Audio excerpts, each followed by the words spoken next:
नमस्कार दोस्तों, कैसे समाचार में आपका स्वागत है। मैं हूं केचे श्रीवास्तव। दोस्तों, एक तरफ यहाँ परिषदीय विद्यालयों में सुधार के लिए सरकार पानी के तरीके से पैसे बहा रही, अभिभावक नामांकन नहीं कराना चाह रहा।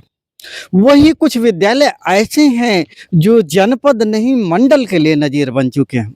वहाँ के शिक्षकों के अथक प्रयास से, अथक मेहनत से विद्यालय बहुत अच्छा बन चुका है।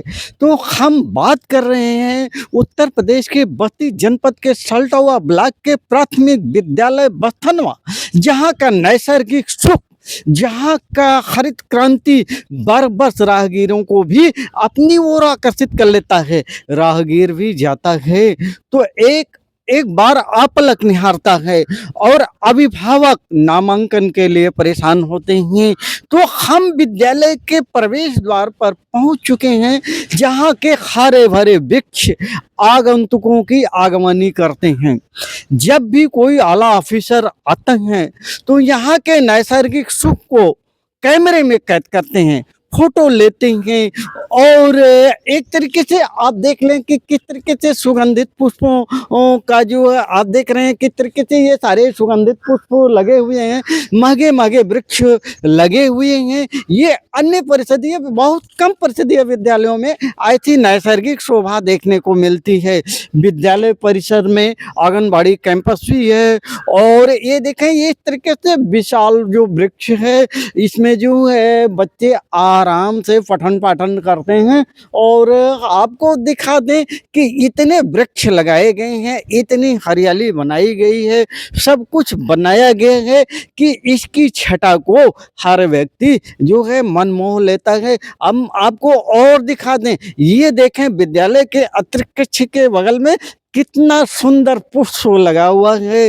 हर व्यक्ति इसको जो है अपने कैमरे में कैद करना चाहता है और साथ साथ ये एक बॉटनिकल गार्डन जैसा है। यहाँ की जो शिक्षकों ने पेड़ पौधों को लगाया है, एक तरीके से लगाया है, बेहतर तरीके से लगाया है। और आप देखें, ये अशोक का वृक्ष है और ऐसे ऐसे वृक्ष लगे हुए हैं जो जिसका नाम हम भी नहीं जानते हैं। और इस तरीके से देखें, ये सुगंधित जो पुष्प है, सब कुछ है। और यहाँ के शिक्षकों ने विद्यालय को इतना अच्छा बनाया है। एक बार जरूर बता दें, ये विद्यालय ऐसे जगह पर है जहाँ शैक्षिक वातावरण बना पाना यहाँ के शिक्षकों के लिए बहुत भारी चुनौती है। लेकिन शिक्षकों के रगड़ मेहनत से शिक्षक घर घर जाकर के मेहनत करते हैं, बच्चों को बुलाते हैं और एक बेहतरीन अच्छी शिक्षा देते हैं, जिसका कारण है कि बेसिक शिक्षा विभाग में जहां नामांकन करने के लिए कोई अभिभावक परेशान आता ही नहीं है, इस विद्यालय में नामांकन के लिए अभिभावक परेशान रहता।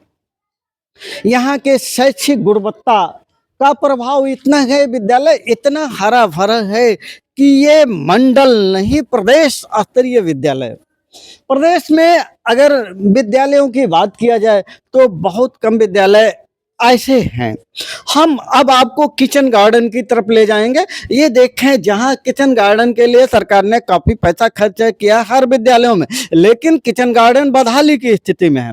जहां जाओ उजड़ा पजड़ा किचन गार्डन और हरी सब्जी की जगह जो है, वहाँ तो सिर्फ आप समझिए घास फूस मिलता है। लेकिन ये देखें किस तरीके से ये किचन गार्डन काफी हरियाली पूर्ण है और किस तरीके से ये आंवले का वृक्ष और कहीं आम का वृक्ष लगा हुआ है। और ये देखें, इस तरीके से मौसमी सब्जियों को लगाया गया है। और आप देखें कि केले का वृक्ष है और अशोक के वृक्ष जो है काफ़ी मात्रा में लगे हुए हैं। और ये तरीके से ये देखें किस तरीके से। और एक बात आपको और बता दें, ये आप देखें कि किस तरीके से आपको दिखा दें कि सारी टोटियां लगी हैं बच्चों के पानी पीने के लिए। और ऐसा नहीं कि शोपीस है, आप देख लें पानी टपक रहा है, सब कुछ हो रहा है। तो ये बच्चों के सर्वांगीण विकास के लिए जो शिक्षकों ने जितनी कर पाई व्यवस्था उतनी कर दिया। और काफ़ी मेहनत और काफ़ी प्रयास से अगर ये विद्यालय इसी तरीके से मेहनत शिक्षक करते रहे तो ये प्रदेश का सबसे सुंदर विद्यालय बनेगा। और हम आपको दिखाते चले किस तरीके से हरियाली के झुरमुटों में हम चलते जा रहे हैं। किस तरीके से आप देखें कि विद्यालय का कोई कोना ऐसा नहीं है जो हरियाली हो ना। ये देखें आपका जो ग्रासलैंड है ये भी काफ़ी हरा भरा है। आप देख लें काफ़ी इस तरीके से विद्यालय को सजाया गया है। अब हम विद्यालय के प्रधानाध्यापक श्री मनीष कुमार मिश्र से बात करना चाहेंगे और जानना चाहेंगे कि क्या आपने कर दिया, क्या आपने कर दिया कि नामांकन कराने की यहाँ होड़ मची रहती है। तो आप देखें इस तरीके से आपको ये विद्यालय की ऑफिस से और किस तरीके से मनमोहक पुष्प लगाए गए हैं। और विद्यालय के पीछे हम आपको दिखाना चाहेंगे, ये देखें गोल्ड मोहर है या वनस्पति, हरा भरा वनस्पति है जो बच्चों के लिए बेहद छाया उत्पन्न करता है और विद्यालय प्रांगण खुशबू से भरा हुआ है। तो अब हम मे आई कम इन सर। तो सर नमस्कार, कैसी समाचार में आपका बहुत बहुत स्वागत है। आपका जो विद्यालय है जनपद में मंडल में एक नजीर बन गया है। प्रदेश के गिने चुने विद्यालय इस टक्कर के हैं। जहाँ तक हमें पता है ये विद्यालय ऐसे ग्रामीण परिवेश में है जहाँ शैक्षिक माहौल गांव में नहीं है, फिर भी शिक्षा का आपने इतना अच्छा अलग जगाया। तो क्या संदेश देना चाहेंगे आप जनपद में, मंडल में, और किस तरीके से आपने इस विद्यालय को इतना हरित क्रांति बॉटनिकल गार्डन जैसा बनाया है, आपके क्या शब्द हैं? श्रीमान जी, हमारा संदेश सभी अध्यापक, अभिभावक और ग्राम सभा सभी समुदाय से यह है कि विद्यालय पर नियमित सभी लोग बने रहें, अभिभावक से संपर्क करें, जिससे छात्र नामांकन दिन प्रतिदिन और विद्यालयों में घटता है, लेकिन हमारे यहाँ ऐसा कुछ भी नहीं है। हमारे यहाँ सिवाय बढ़ने के घटने का नाम ही नहीं लेता। इस समय हमारे यहाँ 186 की छात्र संख्या है। कक्षा 1 में 32 नामांकन हमारे हो चुके हैं, जिसमें से सभी बच्चों के लगभग आधार बने हुए हैं। हम 3 स्टाफ हैं, तीनों स्टाफ नियमित विद्यालय में आते हैं, बच्चों के साथ खेलते हैं, बच्चों को खिलाते भी हैं, पठन पाठन भी करते रहते हैं। एमडीएम की गुणवत्ता भी हमारी जैसा जो मीनू के अनुसार रहता है बना रहता है। और 3 स्टाफ होने के बावजूद संघर्ष तो हमारा बहुत ज़्यादा है। कक्षाएं 5 हैं, किताबें काफ़ी ज़्यादा हैं, लेकिन 3 स्टाफ होने की वजह से हम लोग किसी तरह से कन्विंस कर लेते हैं।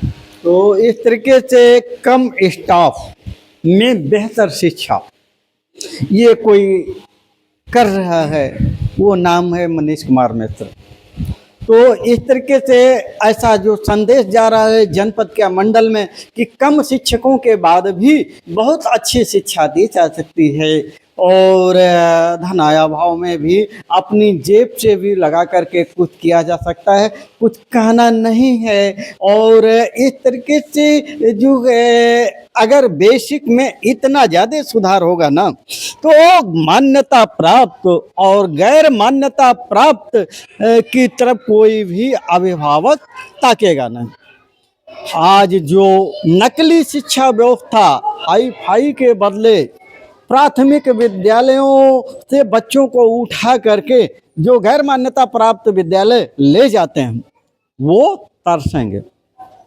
महंगी फीस, भारी भरकम व्यवस्था, महंगी फीस भारी भरकम व्यवस्था के बावजूद अब लोग ये मान चुके हैं कि इससे कुछ नहीं होने वाला है, परिषदीय विद्यालय कितना अच्छी शिक्षा वो लोग नहीं दे सकते हैं। तो अब हम बात करेंगे और अन्य जो स्टाफ हैं और क्या शैक्षिक स्थिति चल रही है और क्या कारण है कि अभिभावक आपकी तरफ आकर्षित हैं, बच्चे आपकी तरफ आकर्षित हैं। तो मैं आई कम इन सर। तो सर नमस्कार, कैसे समाचार में आपका स्वागत है। जैसा ये पता चला है विजिट के दौरान कि आपका विद्यालय जनपद में मंडल में एक शीर्ष स्थान हासिल कर चुका है, तो क्या कहना चाह रहे हैं आप तो ऐसे वीरान जगह में ये विद्यालय है जहाँ शिक्षा का स्तर डाउन है, अभिभावक भी बहुत ज़्यादा शिक्षित नहीं हैं, तो ऐसी स्थिति में कैसे कन्विंस करके आपने छात्र संख्या बनाई और विद्यालय में नैसर्गिक सुख की स्थापना किया?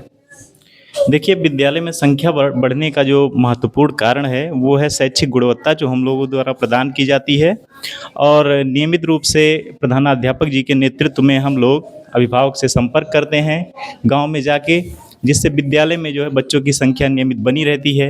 विद्यालय में जो खेल कूद की सामग्री है उस वजह से भी बच्चे जो है विद्यालय की तरफ आकर्षित होते हैं, उन्हें खेलने को मिलता है। विद्यालय का जो परिवेश है वो आप देख ही रहे हैं कितना हरा भरा है, बच्चे वहाँ खेलने कूदने के लिए जो है तत्पर रहते हैं हमेशा, इसीलिए यहाँ संख्या जो है बनी रहती है।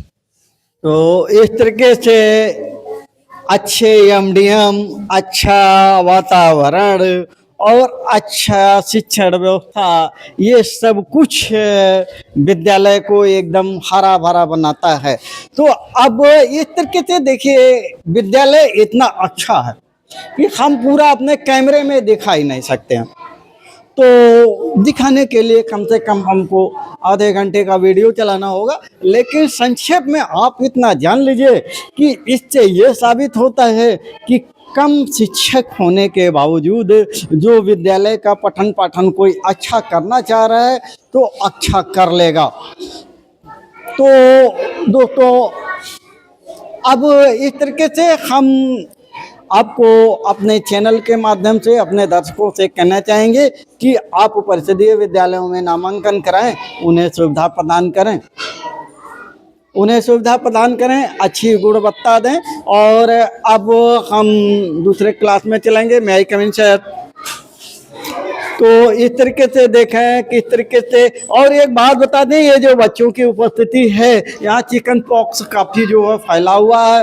हॉस्पिटल टीम लगातार आ रही है, फिर भी यहाँ बच्चे उपस्थित हैं।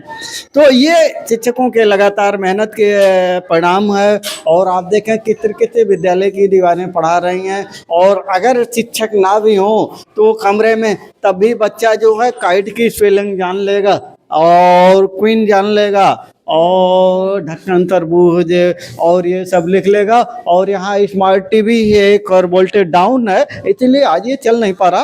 तो दोस्तों, इस तरीके से क्या होता है, बहुत ही मेहनत के बाद और एक बहुत बड़ा संदेश जा रहा है देश नहीं प्रदेश स्तर तक, देश स्तर तक कि कम स्टाफ हैं तो शिक्षा व्यवस्था प्रभावित नहीं होगी। ये कोई शिक्षा है तो प्राथमिक विद्यालय बख्तनवा के शिक्षकों से सीखे कि छात्र संख्या अच्छी रहेगी, पढ़ाई अच्छी रहेगी, स्टाफ का कम होना कोई मेरे लिए बहुत बड़ी समस्या नहीं है, हम हल कर लेते हैं। तो दोस्तों, अगर मेरा चैनल आपको पसंद आए तो आप लाइक कीजिए, सब्सक्राइब कीजिए, शेयर कीजिए। नमस्कार, धन्यवाद।